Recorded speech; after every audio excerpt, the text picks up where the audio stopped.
My mother stole my wedding date for her anniversary, so I exposed her lie on the invitations and uncovered a financial crime that got her fired and investigated. Original post. My mother smiled at me across a table covered in pristine white linen and told me she had moved her milestone anniversary party onto my exact wedding day. She said it the way she said everything important in her life, softly, sweetly, with a small, calculated tilt of her chin, as if she were handing me a precious gift instead of a deeply calculated wound. The candle between us guttered when the server passed, and for one absurd, stretching second, all I could focus on was the rich smell of seared scallops and the sharp clinking sound of ice settling in my water glass. My brain simply refused to process what she'd just said as something that had actually happened out loud. We were sitting in a high-end restaurant in downtown Savannah, Georgia, exactly 3 weeks before I was supposed to marry the man sitting beside me. Everyone will be choosing. Victoria Sterling, my mother, said, her voice dripping with artificial sympathy, and I think we both know who they'll choose. My father, Richard, lifted his champagne glass.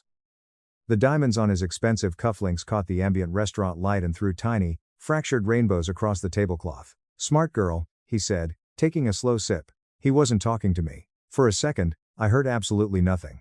Not the clink of heavy silverware around us, not the low, polite hum of the restaurant patrons, not even the rushing of my own heartbeat in my ears.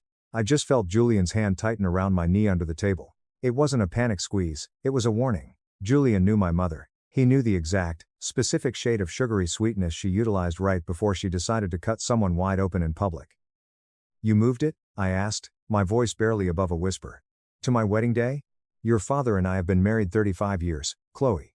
She said, adjusting her designer scarf. That matters. People understand tradition, loyalty, and legacy. Your little wedding matters too, of course. But people have priorities. She laughed then, that soft, musical, perfectly practiced laugh she used at charity galas when a wealthy donor said something she found incredibly stupid but financially charming. Of course it matters, sweetheart. But people had to choose.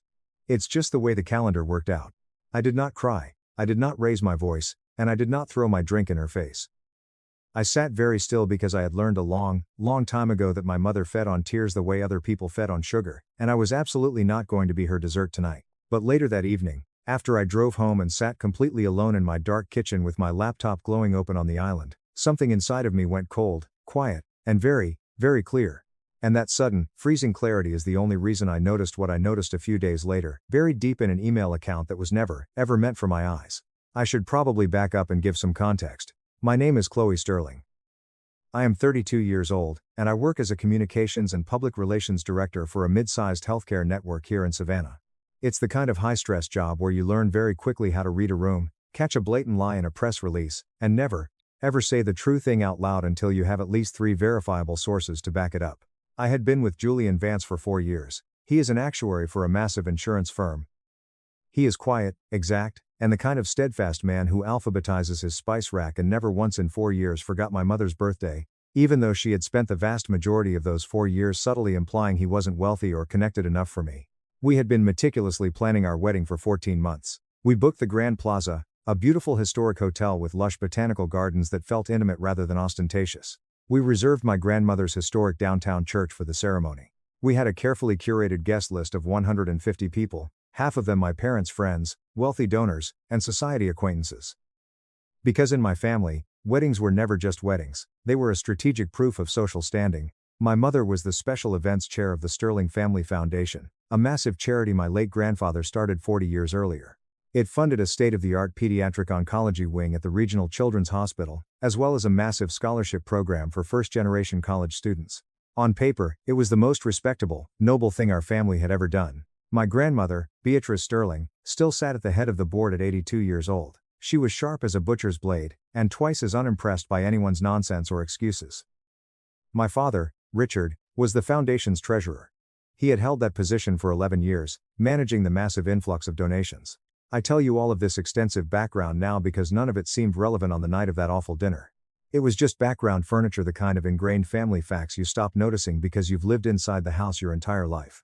The early red flag, the one I completely failed to understand until it was almost too late, came exactly 2 weeks before that dinner.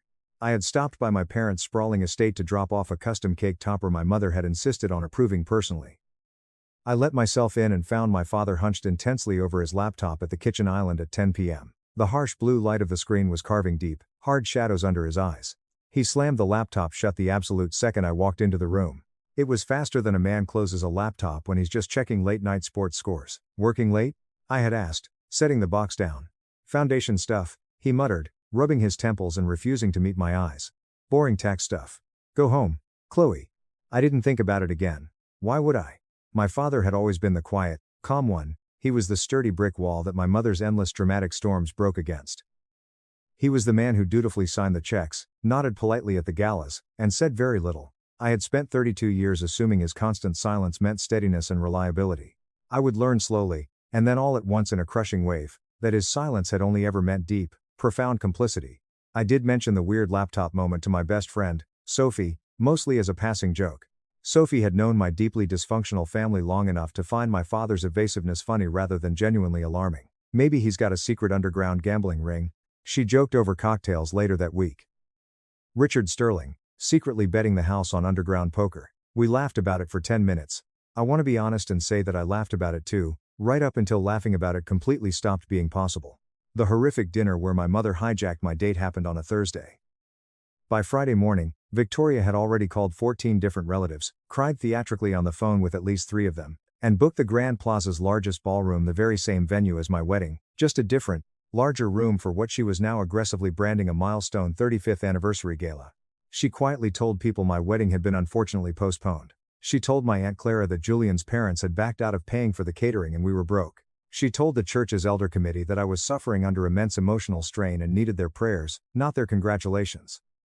I found out about the church comment from Julian, who had found out from his own mother, Diane. Diane is a quiet, lovely woman from rural Oregon who had never once been anything but incredibly kind to Victoria, and had been repaid with the label small-town simpleton behind her back. I sat on this boiling rage for exactly 1 day. I told myself it was nothing new, just Victoria being Victoria, a chaotic storm that would blow through, cause a mess, and leave everyone slightly damp and exhausted, same as always. I told myself I could simply outwait her. Then, my caterer called my cell phone to confirm a sudden headcount change for the anniversary event, and mentioned, almost as a casual aside, that 12 guests on my own wedding list had already called the venue to ask if the Sterling wedding was completely cancelled. My hands went freezing cold holding the phone to my ear. That was the exact moment all rationalizing stopped working. She hadn't just planned a competing party to steal attention. She had actively, deliberately, and maliciously told my guests that my wedding was cancelled so they would attend her gala instead. That night, I opened the digital proof of every single wedding invitation on my laptop. I didn't touch the date. I didn't touch the venue. I changed exactly one section, the host line. I changed it from, together with their families, Chloe Sterling and Julian Vance request the honor of your presence, to, Chloe Sterling and Julian Vance request the honor of your presence at their wedding, following a private family dispute in which Victoria Sterling has falsely and maliciously announced its cancellation. I approved rush overnight delivery to every single name on the 150-person list. This included every relative, every wealthy neighbor, and every church elder my mother had personally invited to her hastily rebranded anniversary gala. Her phone started buzzing exactly 1 hour after the deliveries hit the society mailboxes. By midnight, she had called my cell phone 4 times. I didn't answer a single one. Julian sat next to me on our living room couch, his laptop open, constantly refreshing our wedding email inbox as the panicked messages piled in. Aunt Clara wanted to know if it was true that Julian's family was broke. Mrs. Higgins from the church committee wanted to know if I needed an emergency prayer circle for my emotional strain. Uncle David texted that something sounded deeply wrong and that our grandmother Beatrice would haunt every single one of us while she was still alive if we messed up this wedding. She told people you were mentally unstable, Julian said, his voice hard, staring at the glowing screen. That's her favorite word, I replied, sipping my tea, for women who finally say no to her. My phone kept lighting up. Mom, Dad, Mom again. Finally, a text message pushed through the barrage. You embarrassed me in front of the entire city. I typed back exactly 4 words. No, I corrected you. 3 dots appeared on the screen. Vanished. Appeared again. You have no earthly idea what you have just done. I stared at that threatening sentence for a long time before I finally answered, neither did you. I meant it as a small, sharp thing. A door closing on our relationship. I had absolutely no idea that night how literally, terrifyingly true that statement actually was. The next morning, my sister Maya called me. Maya is 30, 2 years younger than me, and has spent her entire adult life aggressively avoiding conflict by quietly agreeing with whoever spoke last, which almost always meant our parents. Mom is completely hysterical. Maya said, her voice careful and hushed in the specific way it got when she was choosing a side without officially admitting it. She lied about my wedding, Maya. She says you're making her look cruel and insane. She is cruel, Maya. And she's a liar. Maya went dead quiet, then lowered her voice even further, sounding like she was physically checking to make sure a door was closed on her end. She said something that had absolutely nothing to do with the wedding at all. Chloe, do you know anything about the foundation's accounts? Dad's been acting completely manic about the charity ledgers all month. He and Mom had a screaming, glass-breaking fight about vendor invoices 2 weeks ago. I only heard part of it. Something about a woman named Elena. I didn't know an Elena. I told Maya I had to go, that I had a massive wedding to save, and I hung up the phone. I aggressively told myself it was nothing. Just some unrelated, grown-up argument about rich people money that had absolutely nothing to do with me or my wedding. I told myself that exact lie twice more before I finally stopped believing it. At noon, a frantic woman from the Grand Plaza called my cell by mistake, thinking she'd reached my mother's event planner. We've had 18 cancellations for the anniversary gala this morning, she said, sounding apologetic and deeply embarrassed. A few guests are asking whether the Sterling wedding is still happening instead.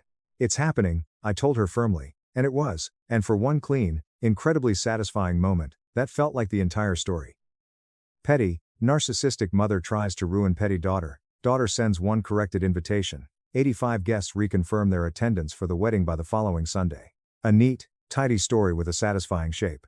It was not the whole story. The whole story was currently sitting in my father's email account, and I was about to blow my entire family's legacy to absolute pieces. Update 1. I found the truth completely by accident 2 days later, on the Saturday before my wedding rehearsal. My father had come over to my apartment to drop off some family heirlooms, trying to play the peacekeeper. While he was there, his laptop wouldn't connect to my guest Wi-Fi, and because he is technologically illiterate, he asked me to fix it. I am, by profession, a person who reads things very carefully. It is the only real skill my high-stress PR job ever required. So, when I opened his email client to check the network sync settings, I wasn't hunting for anything malicious. I was just doing what I always do, which is read the words on the screen directly in front of me. The subject line of the top unread email stopped me so cold I forgot how to breathe. Urgent, Form 990 discrepancy. Vendor invoices Q3, Sterling Foundation. It was from someone named Elena Rostova. I clicked it before my brain could even register that I was invading his privacy, and I have never in my entire life regretted my own curiosity less. Elena Rostova, I would later learn, was a highly specialized forensic accountant. She was a CPA with 15 years of experience auditing non-profit financials for a ruthless firm the foundation had hired the year prior to prepare for an unusually close, random IRS review. Her email to my father was exactly 3 paragraphs long, and it used terrifying industry words like times material misstatement, related party transaction, and times unable to certify. But near the bottom, there was one single sentence that made my stomach drop straight through the hardwood floor. The invoices from Willow and Oak events for the spring gala, the June luncheon, and the October donor dinner total $75,200 more than the vendor's own internal records show as received. I need a comprehensive explanation before Monday morning, or I have a strict professional obligation to flag this massive discrepancy in my final report to the board. Willow and Oak events. I knew that name intimately. It was the boutique, ultra-expensive planning company my mother had exclusively used for every single one of her personal, lavish parties for the last 3 years. This included, I would suddenly realize with sickening clarity, my own elaborate wedding shower, which she had so graciously offered to host, and then apparently billed in part to the children's charity as a donor cultivation event. My hands were violently shaking by the time I opened the next email in the long thread, and the one after that, and the one after that, going back exactly 14 months, and 14 months. The exact length of my engagement to Julian. I told myself for about 6 agonizing hours that there was a logical explanation. Non-profits are complex beasts. Maybe it was a simple bookkeeping error, a reimbursement mislabeled by an intern, something dry and boring that a smart accountant would clear up by Monday afternoon. I told myself that lie while I sat in my own kitchen the night before my wedding rehearsal, secretly forwarding dozens of screenshots to Julian with my hands still not quite steady. Julian read them twice at the dining table in total, suffocating silence. The particular, heavy silence of a man who works with complex numbers for a living and has just found a mathematical pattern he desperately did not want to find. Chloe, he said finally, taking his glasses off and rubbing his eyes. This isn't a mislabeled reimbursement. This is 3 consecutive years of the exact same vendor, the exact same overbilling pattern, and the exact same signature approving the massive payouts every single time. Whose signature? I whispered, though I already knew. He turned the laptop screen toward me. Your father's. I did not sleep a single minute that night. I laid in the dark and kept thinking about my grandmother sitting on that charity board for 40 years, fiercely believing every single dollar in that fund went to a pediatric oncology wing and a scholarship fund named after her late husband. I kept thinking about the sick kids in that hospital wing, the ones whose fragile photos hung in the foundation's glossy newsletter, smiling in wheelchairs and hospital gowns, right next to captions profusely thanking wealthy donors for their unmatched generosity. My mother was stealing from dying children to buy imported champagne and custom floral arches for her socialite friends. I got married the next day anyway. I want to be brutally honest about that, because it would make a much better, more cinematic story if I'd stormed the altar with printouts of the fraudulent invoices and screamed at them in front of the priest. But I didn't. I walked down the aisle entirely by myself, without my father. He had already shown up at my hotel suite that morning, red-faced and demanding I publicly fix the invitation mess and apologize to my mother. I looked him dead in the eye and told him no. He told me I'd always been a difficult, ungrateful child. I closed the heavy wooden door in his face without saying a single word about Elena Rostova or the emails, because some wars you do not start until you are fully armed and ready to finish them. My grandmother Beatrice came to the wedding. My sister Maya came, and stood up at the reception, drunk on champagne and sudden courage for maybe the first time in her adult life, and apologized into a microphone for a lifetime of picking the easy side. I married Julian under a beautiful blooming oak tree with 85 guests who had flatly refused to be lied to by Victoria.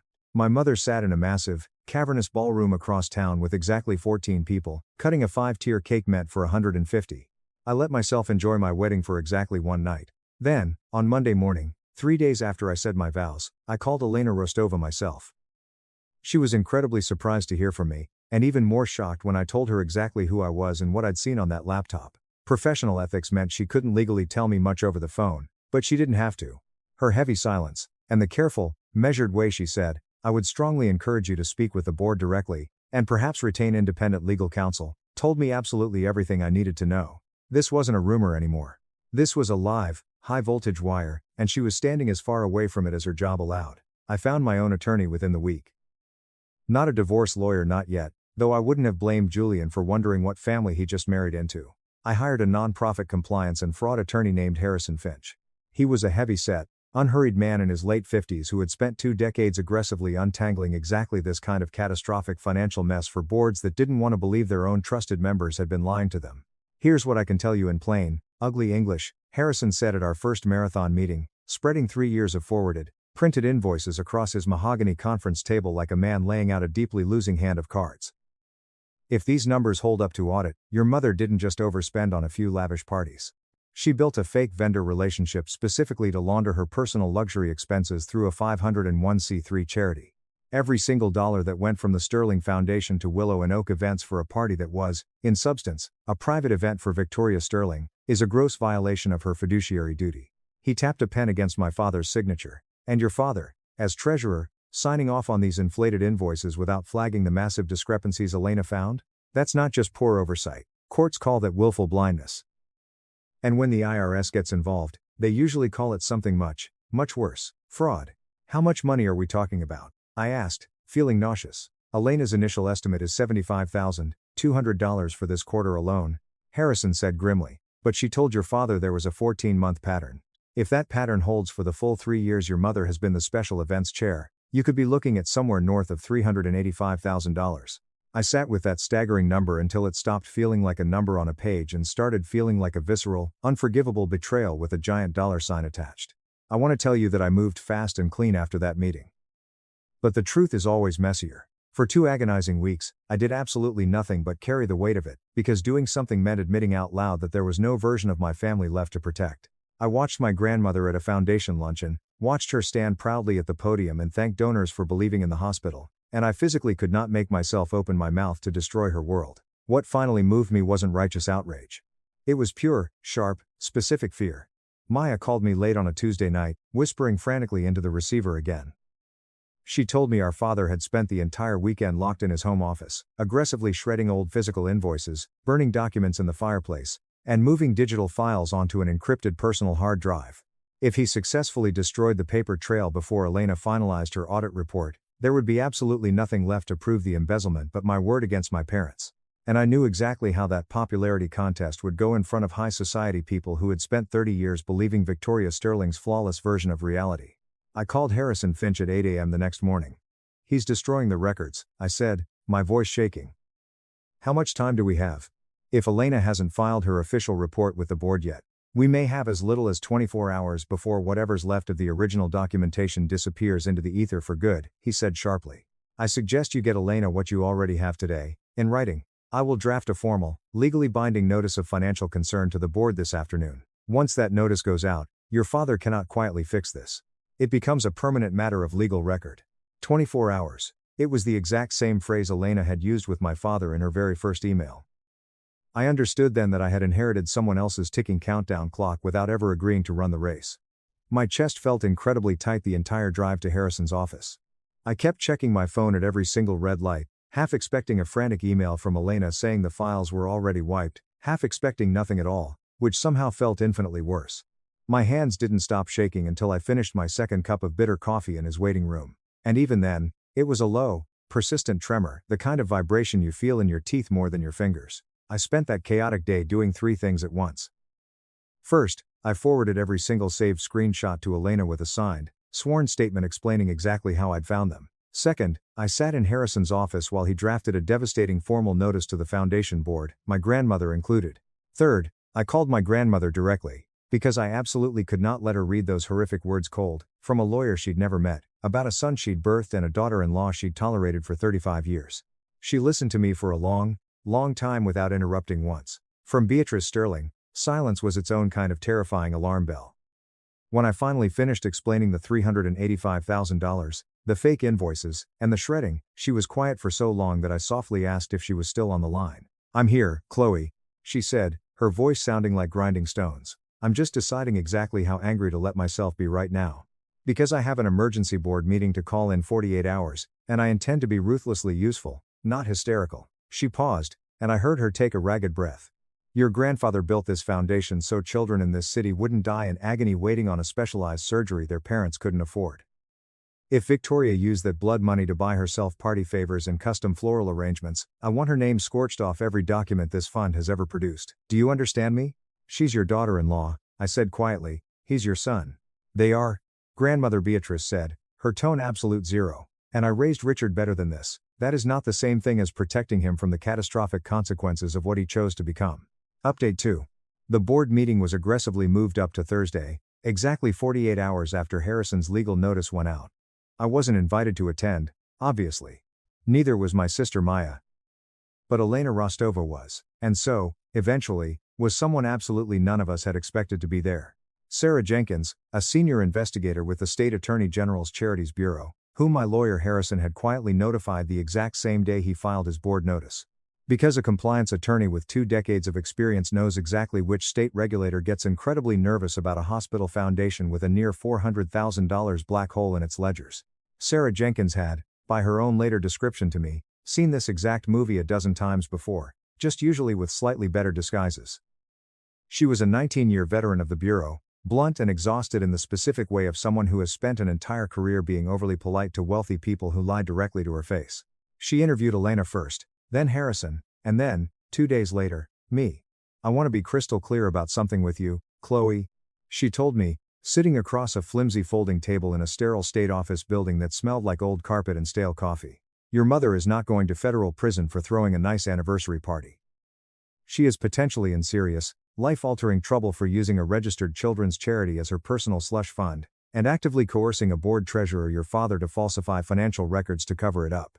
Those are very different things, and I need you to understand which one we're actually building a criminal case around." "I understand," I said. And I really did. This was never really about my hijacked wedding anymore. My wedding was just the tiny crack in the foundation that let the blinding light in. The board meeting itself, I only heard about secondhand. First from Maya, who had been allowed to sit in as a silent family observer since she was technically still on speaking terms with our parents, and later in far more brutal detail from my grandmother herself. Elena presented her findings first. 3 full years of doctored invoices laid out with a forensic accountant's total, terrifying absence of mercy.